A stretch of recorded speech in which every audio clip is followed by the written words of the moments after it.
3 invités avec nous chaque soir pour décrypter les mouvements de la planète marché. Gilles Bazichir est avec nous, le président d'Equity GPS. Bonsoir Gilles. Bonsoir. Grégoire Kouznowski nous accompagne également, conseiller en stratégie d'investissement chez Norman Kay. Bonsoir Grégoire. Bonsoir. Et Nicolas Brault est également en notre compagnie, directeur associé chez Autingre Banque Privée. Bonsoir Nicolas. Bonsoir Grégoire. Un mot de ces anticipations de marché concernant les banques centrales, Nicolas, qui sont quand même en train de se renverser assez nettement. Alors le débat sur de potentielles ou de possibles hausses de taux côté Banque Centrale Européenne, côté Banque d'Angleterre, est un débat qui est déjà ouvert. C'est un débat qui est en train de gagner, visiblement également, la Réserve fédérale américaine. Après 2 chiffres, 2 points qui ne font pas forcément une tendance durable, mais qui montrent quand même que le choc d'Ormuz n'est pas neutre dans les prix à la production et à la consommation aux États-Unis. Oui, à la fois, c'est presque une déduction très rapide qu'on a pu faire dès que ce conflit s'est déclenché fin février, donc début mars. Le narratif de marché qui voulait voir des baisses de taux en début d'année s'est arrêté net ce jour-là. En tout cas, il fallait pas être visionnaire pour faire ce type de déduction. C'est pas pour ça qu'on a raison. Hein. Non. On se trompe sur ces impressions immédiates. Et donc, le marché prend en compte, en effet, une logique qui est... on peut déjà dire depuis 2 ou 3 mois qu'on voit pas pourquoi, au nom de quoi, sur le plan économique, on pourrait justifier une baisse des taux aux États-Unis.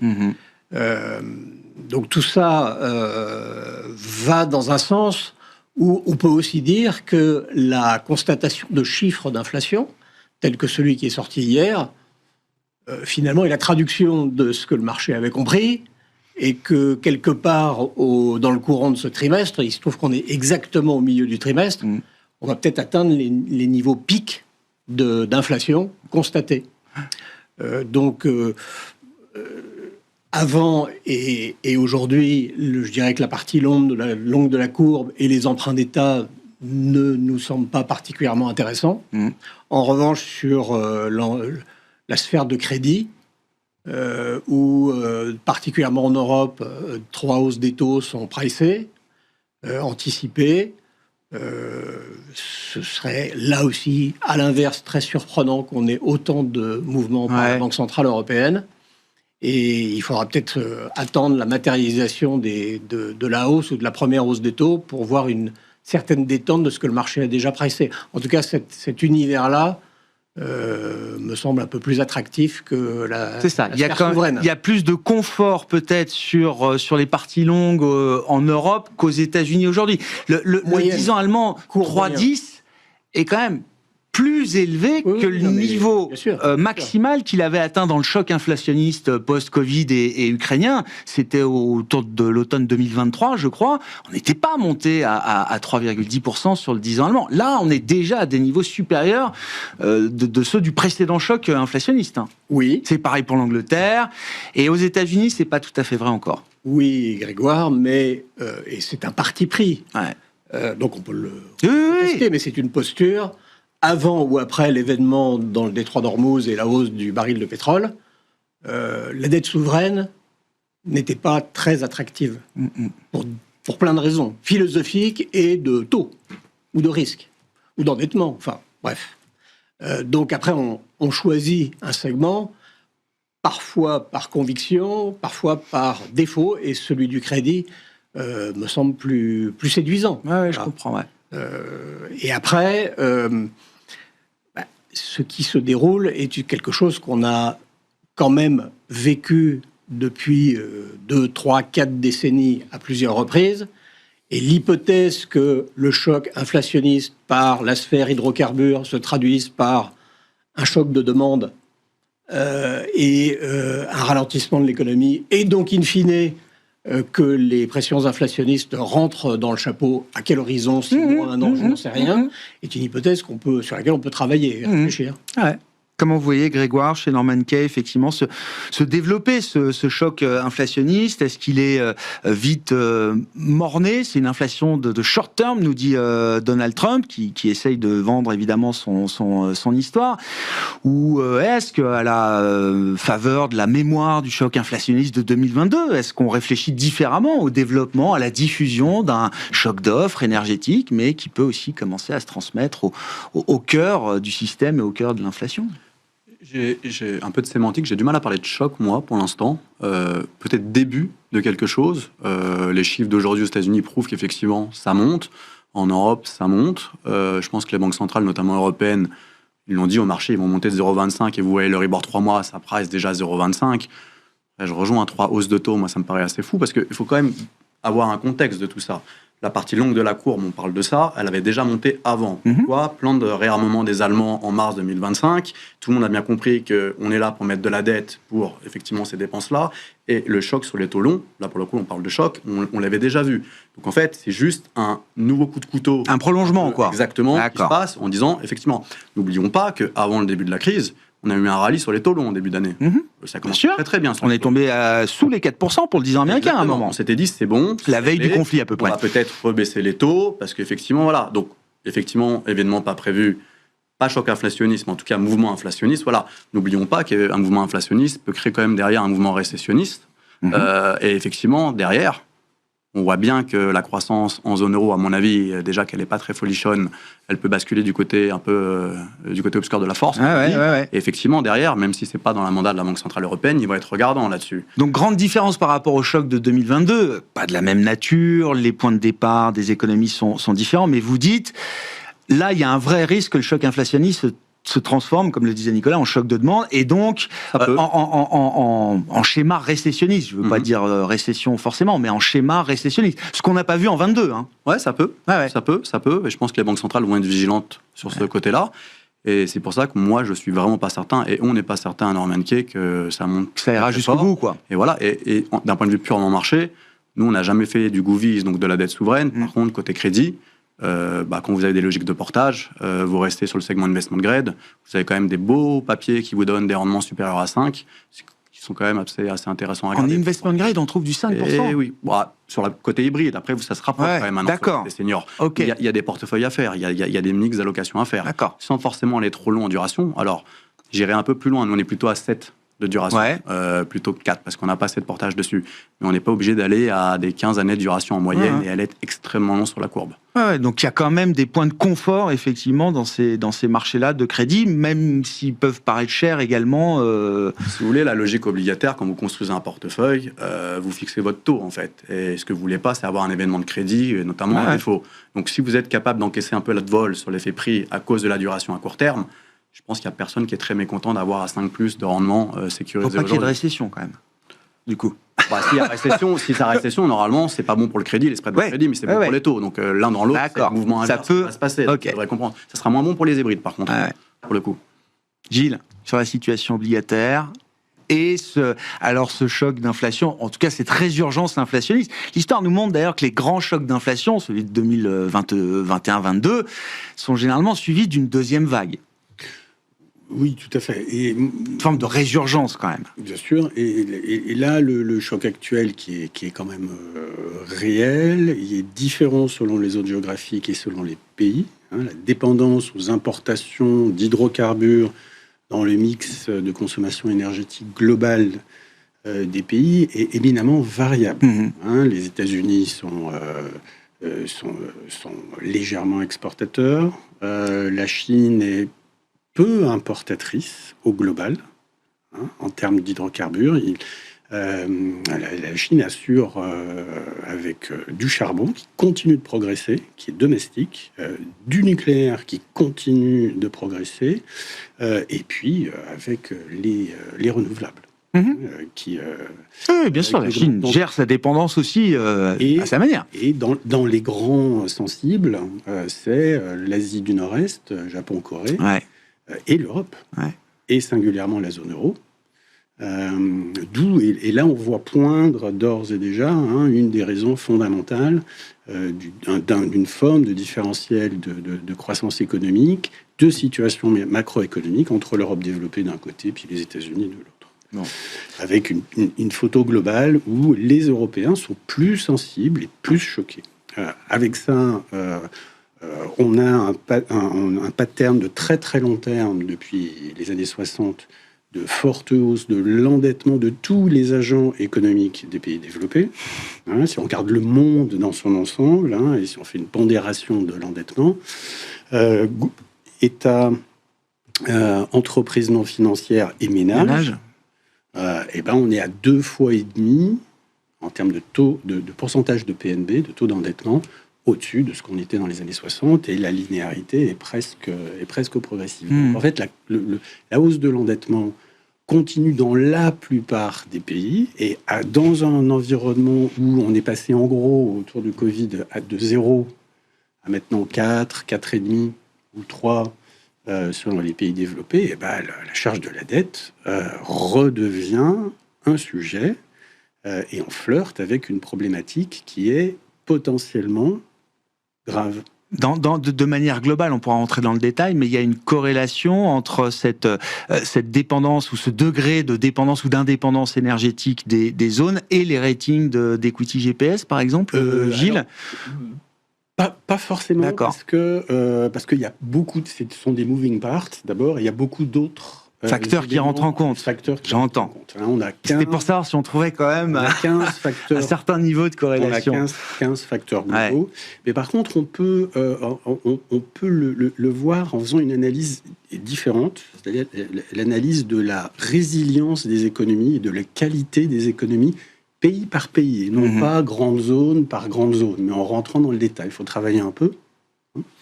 Et là, on se rend compte qu'on a, dans les 26 pays développés de l'indice MSCI, on en a une grosse dizaine qui sont... C'est la loi de Pareto. Vous avez 80% des meilleurs dans 20% 80-20. C'est vrai partout. Eh bien, vous avez certains pays développés quand on qui sont dans une situation financière beaucoup moins critique que d'autres, donc qui peuvent absorber un éventuel choc beaucoup mieux que d'autres, et puis dont le PNB par habitant, la croissance de la population est en hausse, dont la capacité à accueillir la possible révolution représentée l'IA est bien supérieure à celle d'autres pays, parce que les gens sont éduqués, les centres de recherche sont là, les entreprises sont modernes, etc., etc. Et là, je dirais dans ces pays-là, que nous appelons les AAA+, structurellement, même si leurs ratings agrégés sont pas très différents de ceux de la moyenne des marchés mondiaux, qui sont quand même assez faibles, nos ratings actuellement, représente une option très intéressante pour échapper à la problématique de hausse des taux. Ah ouais, je comprends, ouais. Et accepter un petit peu plus les capacités, les possibilités de révolution que l'IA va peut-être amener avec la diffusion... Toujours un doute. Non, mais avec une diffusion, une deuxième étape dans l'automatisation de tous nos processus. Ouais. Et là, les sociétés qui l'accepteront plus facilement seront en avance. Ah ouais. Bon, à propos d'IA, mais enfin, avant de parler spécifiquement de l'IA, c'est le sujet permanent et on est peut-être condamné à parler d'IA jusqu'à la fin de nos vies désormais. Qu'est-ce que ce conflit a changé pour vous en matière d'investissement, Nicolas ? On s'est pas vu, je crois, depuis le début. Ça fait 2 mois et demi. On s'est vu, mince, alors autant pour moi. Ouais, mais alors début mars, c'était vraiment les premiers jours. Là, on a plus de 70 jours de recul, je crois. Qu'est-ce que ça a changé ? Qu'est-ce que ça a changé en matière de logique d'investissement ? Quand je vois le marché qui était de plus en plus ouvert, et c'était l'histoire aussi en partie de 2025, l'ouverture du marché de la performance au-delà des seuls actifs américains, du seul dollar, etc., c'était un mouvement que tous les gens autour de la table, les gens qui venaient, embrassaient. On était contents, soulagés enfin d'avoir des options d'investissement performantes en dehors des seuls marchés américains. Là, c'est vrai que depuis le début du conflit, on a l'impression de revenir un cran en arrière. Ce que ça a changé le plus concrètement, c'est quand on nourrissait, et comme on est un peu fou, ça arrive de façon chronique, des espoirs que l'Europe se dirige vers un chemin de gentille croissance et d'accélération qui était un scénario... le scénario plausible. de base. Il y avait des éléments tangibles qui permettaient de l'imaginer, même si on l'imagine souvent, mais cette fois-là... Ça a été coupé tout de suite. Ouais. Voilà. Et on le réalise toujours avec du temps, parce que de toute façon, on est tellement bétonné par des décennies de déception en Europe. Mais comme on n'avait pas grand-chose à se mettre sous le pied, ce choc... Moi, je ne suis pas dans le camp du terme, peut-être c'est Grégoire oui, c'est Grégoire. Disait tout à l'heure. Oui, c'est un truc qu'on revisite une énième fois. Là aussi, en Europe, le mix énergétique n'a rien à voir avec ce qu'il était, le contenu... la sensibilité aux hydrocarbures, mais ça compte. Ça a progressé. Ça compte. Quand même, depuis l'Ukraine, non mais le développement des renouvelables depuis l'Ukraine a été, on a fait quand même en 3-4 ans ce qu'on avait fait en 10 ans auparavant en Europe, qui a quand même eu quelque chose. Il faut pas dire. Sur le plan concret, c'est la meilleure promotion possible pour la voiture électrique chinoise. Visiblement. Partout. Visiblement. Partout. Bon, ailleurs, en Inde ils n'avaient pas besoin de ça, mais chez nous, les résistances, ça ne tient plus. Ça ne peut pas tenir. Hein, enfin, ce qu'on pressent depuis au moins 99 ou 2000, c'est un énorme coup d'accélérateur. Donc évidemment, tout est à l'avenant sur l'alimentation énergétique à son domicile, dans les maisons. Enfin, on reprend tout. Mais c'est par vague. Mais cette vague, elle est une lame de fond. Donc le seul côté très positif de cette nouvelle affaire pétrolière, hydrocarbures, dont les États-Unis sont souvent c'est de faire progresser toute l'électrification. On va plus loin dans la diversification, dans la dimension stratégique de la diversification. Et une des raisons pour lesquelles la Chine me séduit davantage, c'est qu'ils l'ont compris depuis très longtemps. C'est quand même un très gros importateur de pétrole, et en particulier de cette zone du Golfe arabo-persique. Mais en effet, dans la génération d'électricité, c'est 4%, avec le mix évoqué par Gilles tout à l'heure.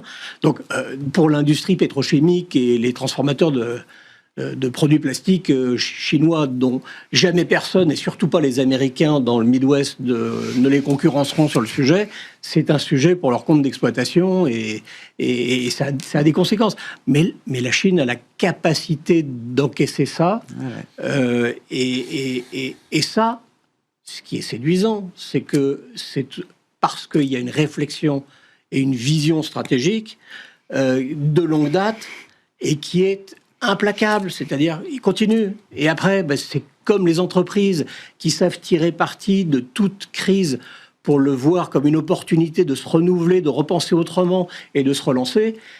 C'est du déclaratif, ça, Nicolas, ou il y a un vrai intérêt pour vous et vos clients à effectivement travailler ce marché chinois, si je puis dire. Soyons clairs. La voie dominante dès qu'on regarde les marchés émergents, c'est ex-China. La voie dominante. On monte des stratégies d'actifs, c'est plutôt ex-China. Parce que... on avait ex-Japan, maintenant on a ex-China. Voilà, mais c'est plutôt ex-China. Le truc, c'est que les marchés émergents ex-China sont dominés par deux pays qui n'ont rien, mais rien d'émergent. Rien. Il y a les immergents peut-être, mais les émergents, la Corée et Taïwan n'ont rien d'émergent. Et c'est plus de 50% de l'indice, et c'est des indices qui prennent 7% tout d'un coup. Par jour, hein. Par jour. Oui. Après 75% de hausse. Donc là, on touche à un autre sujet, et peut-être que je dérive, d'extrême polarisation qui était implicitement dans votre question tout à l'heure. Bien sûr, nous sommes dans un monde polarisé. Ça, je ne peux pas le contester. Mais ça veut dire que la logique d'élargissement... La sphère financière est extraordinairement polarisée, et vous êtes dans elle reflète pas mal ce monde obscur de la force, et c'est un de-rating permanent, et vous pouvez avoir des réflexions et être en contradiction avec ce que dit le marché. De toute façon, vous avez tort, parce que ça dure des mois et des trimestres, et en revanche, dans les segments semi-conducteurs Bien sûr, Vous marchez c'est sur le l'eau. carburant de Ouais. l'économie digitale, bien sûr, Ouais. il y a tous ces concepts-là, il y a une réalité derrière, il y a les AI, mais ça suffit, quoi. On est dans l'absence de décence dans les deux côtés. Voilà. Donc c'est bon. C'est pas pour ça qu'il ne faut pas consommer Non, ça. j'entends. faut pas être Mais il faut en exposé. avoir conscience. Mais- Il ne faut pas être naïf Alors, la par Chine- rapport à ça. pardon, D'un je point de vue continue sur la marché. Chine. Ouais, alors Pardon. rapidement, parce que je veux passer Ouais, la ouais. parole. Non, mais si On y on revient après. Ouais, On y on revient va après. revenir sur la Chine. On va parler de Xi Ouais, ouais. Trump. Donc, oui, polarisation du marché, reconcentration autour du thème de l'IA, les pelles et les pioches. Ça fait déjà presque 4 ans qu'on en parle. Hein. ChatGPT, c'est octobre 2022. Et à chaque fois, on se demande, est-ce que c'est quand même pas le moment de sortir des pelles et des pioches et d'aller chasser ceux qui vont en profiter? On a parlé des logiciels à un moment qui ont vécu un Armageddon pas possible. Et donc, on cherche qui pourraient être les prochains profiteurs, entre guillemets, de l'IA. Pour l'instant, visiblement, le marché, en tout cas dans son ensemble, n'a pas trouvé d'autre réponse que de dire ce sont ceux qui produisent, fabriquent les infrastructures. Oui, mais pas que. Ah ouais? Non, mais vous avez des boîtes qui sont dans l'énergie, qui sont les proxy, qu'on appelle ça les proxy IA, qu'on profite. Oui. J'appelle ça, je mets ça dans la sphère des Ouais, mais infrastructures. quand vous commencez à raisonner comme ça, vous élargissez la sphère, D'accord. élargissez, D'accord. et effectivement, Ah ouais. bah, vous avez, On arrive par cercle vous comme avez, ça. vous avez effectivement aujourd'hui, ce qu'on sait, semi et la mémoire. On parle beaucoup de semi, mais allez voir ce que font Bien sûr. les vendeurs de mémoire, les Micron, SanDisk et compagnie, c'est juste lunaire. Mais si vous élargissez un peu, il y en a d'autres. En France, moi, j'aime pas tomber dans le pessimisme européen où on dit qu'on est toujours les plus mauvais, on a beaucoup de failles. Mais on a quand même des champions dans ça. Il y a un champion, ASML, qui est là, qui marche peut-être moins bien que d'autres en termes de bourse, mais qui marche quand même très très bien. Nous, en France, on n'en a pas dit direct, mais vous prenez une boîte comme Schneider Electric, qu'on appelle, moi j'appellerais un proxy IA, elle a le vent en poupe. Ouais. ST Microélectronique, ils faisaient des puces sur les voitures, personne n'en voulait. Maintenant, ils ont compris, malins qui sont, comme Infineon en Allemagne, qui vont faire des puces pour les data centers. Ça fait quoi depuis le début de l'année? 120, 130? Ça fait quoi aujourd'hui? Plus 10? Ouais. Donc vous en trouvez progressivement des champions. On en a moins qu'ailleurs. On parlait de la Corée. Bon, la Corée, c'est Samsung et Skyhynix, donc ça fait tout le marché. Et Taïwan, c'est TSMC, ça fait tout le marché. Effectivement, les variations sont complètement folles. Et je comprends qu'on trouve des champions ici là, mais rien de mieux quand même que le marché américain pour jouer cette thématique. Certes, vous avez plus d'options, mais il y en a aussi un peu ailleurs. Donc en fait, on peut composer avec tout ça. Et pour revenir à votre question de base, qu'est-ce que la crise nous a permis de faire? Probablement, remettre du risque action, notamment sur ces zones-là, vendre de la volatilité. Nous, on adore faire ça sur les pics de volatilité crise, et peut-être un peu diminuer l'obligataire, où c'était quand même assez évident. Alors nous, on reste constructif. Il y a quand même plus à gagner côté action. Maintenant, est-ce que le momentum, parce que là, on parle d'un marché momentum, va durer ad vitam aeternam? On sait pertinemment tous autour de cette table que non. Le timer, c'est impossible. Qu'est-ce qu'on va surveiller? Vous êtes quand pas même dans l'IA, vous ne faites pas la performance bien sûr. fait le marché. Qu'est-ce qu'on va regarder? Parce que le semi-conducteur, alors je veux bien adhérer à l'idée d'un cycle étendu, d'un super cycle, etc. Mais une boîte comme ST Micro, on a connu ST Micro qui a dû gérer des cycles très courts, passant de niveaux de surcapacité très importants pour redescendre à des niveaux de capacité adaptés, voire se mettre en sous-capacité à certains moments. Enfin, c'est des gestions de cycle. Je dis 2-3 ans, mais parfois ça peut être encore plus court en fonction des industries que vous adressez. Cette idée de cycle, elle existe quand même toujours, et quand on arrive à des niveaux de PE, alors ST, peut-être que c'est pas si cher que ça, ou en tout cas en Corée du Sud, je crois que c'est pas très cher, mais quand vous regardez le PER du SOX, on est à 60 aujourd'hui, peut-être. Ouais, ça dépend ce que vous regardez. Micron Technology, le PE affiché live, il est ultra cher, le PE forward, donc forward, toujours. Livré, il est raisonnable. On avait la même question l'année dernière sur Nvidia en disant que donc ça reste confortable. En termes d'équilibre risk-reward, je dis pas que c'est confortable, je dis que c'est un marché momentum, il faut être un peu dedans quand même. Mais maintenant, il peut être malin aussi, au bout d'un moment, de dire, il y a quand même des boîtes de qualité qui se sont fait massacrer. Je parle même pas du software, mais d'autres boîtes de qualité. Et au bout d'un moment, il faut quand même faire un switch pour se dire, quand même, on sait tous qu'historiquement, c'est quand même un peu bleu ce qui se passe sur l'IA. Il faut quand même switcher potentiellement. Et il est toujours temps de commencer à préparer ce mouvement-là. Personne n'a la boule de cristal. Le timing de marché, personne ne peut l'avoir. Je pense qu'il faut y aller progressivement. Après, vous parlez de marchés listés. Nous, on regarde aussi les marchés privés. il y a des hérésies totales, mais pourtant ça marche. Ils arrivent à lever de l'argent, donc, et pourtant les valos sont complètement démentiels. Ouais. Donc c'est le là aussi, très polarisé. Tout le monde ne lève pas de l'argent dans le private equity. Il y en a qui lèvent beaucoup d'argent, il y en a qui ont beaucoup de mal à... Vous êtes dans l'IA aujourd'hui, vous levez beaucoup d'argent, même si sur des fonds IA, peut-être, d'accord. Regardez Amilabs, c'est une boîte française. Non, mais je parle des fonds de private equity, moi. Ah, oui. Vous parlez des boîtes ils lèvent beaucoup d'argent dans le private equity. Ah, ça, c'est autre d'accord. chose, Oui. ça, c'est autre chose. Le match SOX Software, alors que dit Equity GPS là-dessus, Gilles? Oui, alors... J'adore l'arbitre.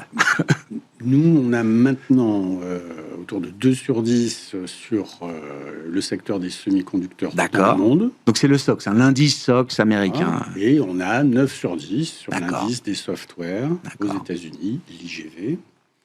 Voilà. C'est la valo qui explique en grande partie. Pas que. Parce que, en fait, on n'aurait pas 9 sur 10 si la dynamique des perspectives n'était pas également bonne dans ce Les boîtes sont en croissance. En fait, on a eu un dérating massif. En fait, c'est un secteur qui se payait 40-45 fois. Sachant que nous, on ne regarde pas un seul indicateur. On en regarde 15. Parce que si on regarde qu'un seul indicateur, si ça fonctionnait, ça se saurait. Donc on a mis à trianguler avec beaucoup d'informations, beaucoup d'indicateurs, de telle façon à apprécier une réalité, surtout comment elle évolue, cette réalité, en termes de valorisation. Mais après ça, la dynamique des perspectives des entreprises du secteur n'a pas vraiment changé. Non, on l'a vu à travers les résultats de SAP, d'autres boîtes, etc. Il y a de la croissance dans leurs activités, bien sûr. De ce magnifique rating et dérating de ces deux secteurs, c'est que le secteur des semi-conducteurs est en fait une dérivée seconde sur le développement de l'IA. C'est un marché de biens d'équipement. Donc ça évolue avec la croissance du marché sous-jacent. Si votre croissance augmente un petit peu, là, vous avez une croissance sur le bien d'équipement qui explose. Rajoutez là-dessus quelques shortages de capacité de production, etc. Là, vous avez un effet prix, un effet marge qui est juste incroyable. Mais ça joue dans un sens, et vous avez rappelé que ça peut jouer dans un autre sens. Le jour où votre secteur global même continue de croître, mais à un taux plus faible, là vous avez des dératings sur ce secteur. Alors, je ne sais pas quand ça arrivera. Pour l'instant, les CAPEX ne baissent pas. Les CAPEX annoncés continuent de progresser. Absolument. Donc ça, il faut le respecter, il faut le voir. Et puis, dans une allocation d'actifs, il faut gérer ça en risk-reward, bien sûr, sachant que, quand je dis on a 2 sur 10 sur le secteur des semi-conducteurs, il y a une dispersion autour de ça. On a forcément des boîtes qui sont à 5, 6, 7... et donc, ils sont encore attractifs. À l'inverse, donc, l'indice des logiciels, là, on a eu un dérating très important. La dynamique des perspectives reste intéressante. C'est quand même toujours de l'automatisation. Et personnellement, je pense, mais je l'ai lu nulle part, mais que il y a certaines valeurs d'IA, mais pas de biens d'équipement, d'IA au sens software IA, modèle, modèle, application, etc., qui pourraient s'intéresser. Ah, vous voyez du M&A? Les boîtes de software, ça vous fabrique des repositories très stricts, très sophistiqués. Le jour où une boîte d'IA rachète un gros du logiciel, là, c'est un deal très structuré. Le point le plus favorable de l'IA, c'est pas la structuration des données et l'ordre. D'accord. Or, une grande entreprise, elle a besoin d'avoir des data repositories qui soient parfaits et qui soient très long terme. Et elle peut pas les faire évoluer toutes les secondes. Les uns ont besoin des autres. Si on prend l'exemple du secteur de la cybersécurité des Palo Alto Co, ils ont besoin d'IA pour réagir aux menaces d'IA, réagir de plus en plus vite, de plus en plus efficacement, etc. Mais en même temps, ils peuvent donner à des OpenAI et d'autres des portes d'entrée multiples dans les directions générales de l'entreprise. Et donc là, ça c'est du commercial. C'est du chiffre d'affaires qui est installé et c'est des synergies qui sont exceptionnelles. Quand on a certains qui ont des valorisations quasiment infinies, d'autres des valorisations qui sont revenues de moitié à ce qu'elles étaient en relatif par rapport à il y a 1 an et demi. C'est peut-être le moment de commencer à ne pas s'interdire d'y réfléchir, quoi. Absolument. Et là, excusez-moi, vous avez Grégoire du et à Nicolas. faire dans le secteur. Oui, On oui. parle de software. Oui. Software, Ah bah il y a des positionnements, chaque boîte, Nous, on est mais comme dans les convaincus semis, hein, il y a des il y en positionnements a très qui vont spécifiques. adopter Bien ce sûr. qu'on appelle l'économie agentique, qui vont être ce qu'on appelle des winners de la révolution AI, et il y en a qui sont trop gros pour changer, qui vont être des losers. Ouais. On ne va pas citer des noms, mais on pourrait citer des noms. Il y a eu un mouvement général, mais vous dites maintenant, il y a eu de la casse de manière globale. C'est l'heure du raffinage. Chaque annonce d'Anthropique, il y a eu ouais. de la casse, mais quand vous faites un peu votre job, et pour le coup de stock picking, J'entends. il y a des vraies divergences. Ouais. Donc là, il y a des coups, à mon avis. Nicolas, c'est coupé, non? Non, mais d'abord, c'était fort intéressant. Mais j'essayais de dire la même chose tout à l'heure sur cette polarisation extrême. Maintenant... On sait que ça dure pas, c'est ce que vous disiez. J'ai quitté le bureau et donc j'ai regardé l'écran, ça m'arrive quelquefois avant de venir vous voir. C'est du verre. Et ST Micro prend 10% et les semi-conducteurs prennent 10%. Et comment c'est financé en shortant le software. Et SAP fait un nouveau plus bas. Donc, ça... C'est une forme de carry trade. Cette réactivité. Alors, ce qui a changé, on a évoqué des petites choses, ce qui a changé depuis ce conflit dans le Golfe Persique, heureusement, il est cantonné à cette zone-là pour l'instant. Mais ce qui n'a pas changé, c'est la problématique qui est AI. La menace, disruption, ça fait quand même 3 ou 4 mois qu'on a compris que la disruption avait quand même une manifestation plutôt destructive que disruptive. Puisque même les plus précoces adopteurs d'intelligence artificielle dans l'univers des softwares sont considérés comme des gens qui sont, soit vont disparaître plus ou moins doucement, soit le pricing de leurs prestations va être remis en question complètement. Par des clients qui disent... Et donc, c'est plus le même statut. Donc, c'est pas la même, c'est plus le même statut, c'est plus la même génération de cash. À date, nous n'avons pas la concrétisation de ça. Non. Mais comme ça fait à peu près 6 voire 9 mois qu'on entend des spécialistes pertinents, non financiers, s'exprimer sur le caractère non défensif des positions acquises, du côté non remplaçable, tellement c'est imbriqué dans les entreprises, mais que le directing continue, il y a un moment donné où cet élément, c'est extrêmement intéressant, c'est pertinent, c'est à prendre en compte chez vos téléspectateurs, parce qu'on essaye d'équilibrer les risques. Mais le vent, quand il est contraire, faut rester vivant quand il change. Il faut respecter le momentum. On ne peut pas ignorer le momentum. Et je retiens l'idée d'un deal, peut-être. Là, ce serait un événement majeur et ce serait peut-être effectivement plutôt un changement de perspective. Comme dans l'univers de Nvidia. On n'en parle plus d'ailleurs des deals concentriques. J'ajouterais qu'à part, évidemment, j'ai pas une vue exhaustive, mais à part le CFO, le directeur financier d'SAP, qui il y a 2 mois et demi a acheté pour 1 million d'euros de son propre titre, parce que le il baissait de 16%, ça devrait commencer par les insiders. Et on ne le voit pas, ce mouvement par les dirigeants de ces sociétés-là.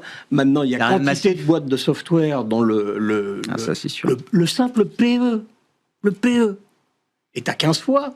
Il y en a quantité. Il faut qu'ils votent avec leurs pieds aussi. Je comprends. Alors, il y a des deals ailleurs, et je dirais que même l'Europe, qui, de nouveau, coupé court à des velléités... Mais la machine à faire des deals ne s'est pas éteinte, et il y a des secteurs qui ne sont pas du tout à la mode. Grégoire, vous évoquiez le sujet des valeurs de qualité, ou on va dire les valeurs de croissance qui sont mal aimées. J'en porte la marque. Mais comme vraiment beaucoup mal aimé. gérants, bien sûr. Il y a, par exemple, dans le secteur de la beauté, des deals. Le catalyseur, ça a été l'opération Kering, L'Oréal sur le pôle beauté. Mais depuis, il y a des deals. Il y a la discussion entre Puig et Estée Lauder, mais il y a des deals dans la sphère privée sur des entreprises. Donc, on voit bien que le monde de... Ce qui n'a pas changé, c'est que le monde de l'entreprise et des décideurs continue à être actif en dépit du risque inflationniste. On a changé de régime. Il faut bouger.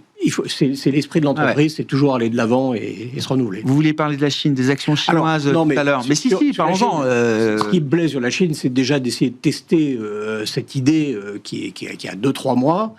Mais c'est un marché qui me semble présenter des qualités fortes de décorrélation par rapport au reste. Parce que le reste, tout est connecté. Enfin, beaucoup de choses sont connectées et ça dépend beaucoup de la vue qu'on a quelque part aux États-Unis ou à quelques endroits du reste du monde. En Chine, ça dépend d'abord de ce que pensent les Chinois et l'envie qu'ils ont d'investir sur leur propre marché. Deuxième chose, on parle d'inflation.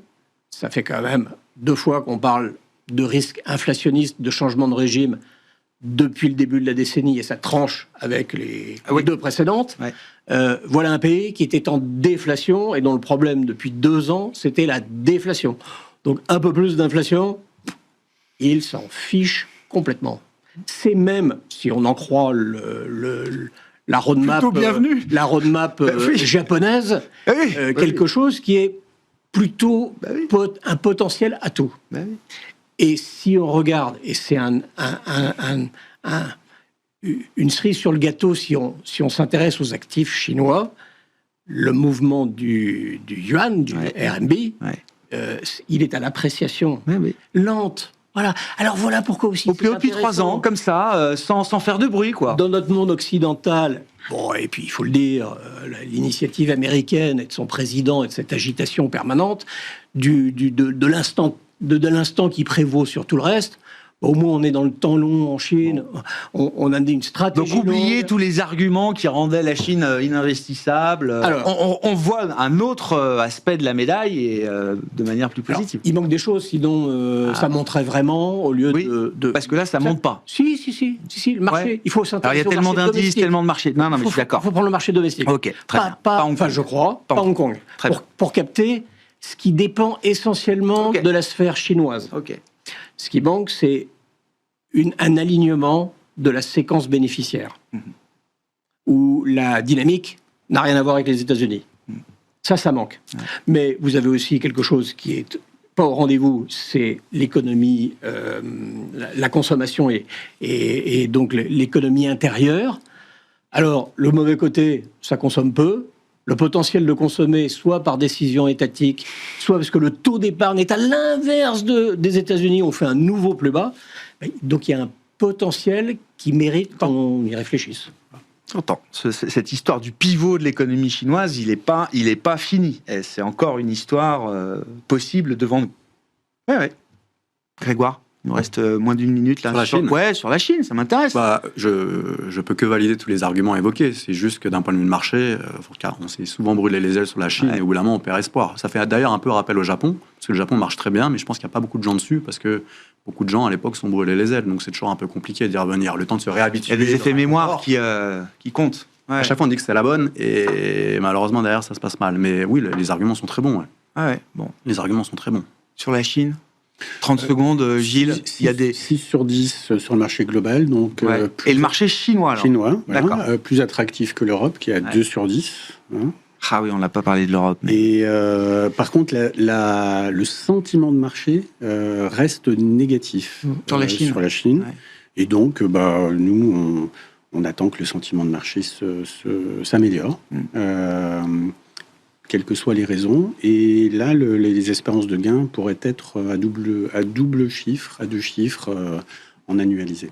À suivre donc la rencontre, évidemment, Xi Jinping et Donald Trump à Pékin. C'est quand même l'événement, effectivement, de cette semaine. Merci beaucoup, messieurs, d'avoir été les invités de Planète Marché ce soir. Gilles Bazissire, Equity GPS, Nicolas Brault, Autingre, Banque Privée et Grégoire Kounowski, Norman Kay.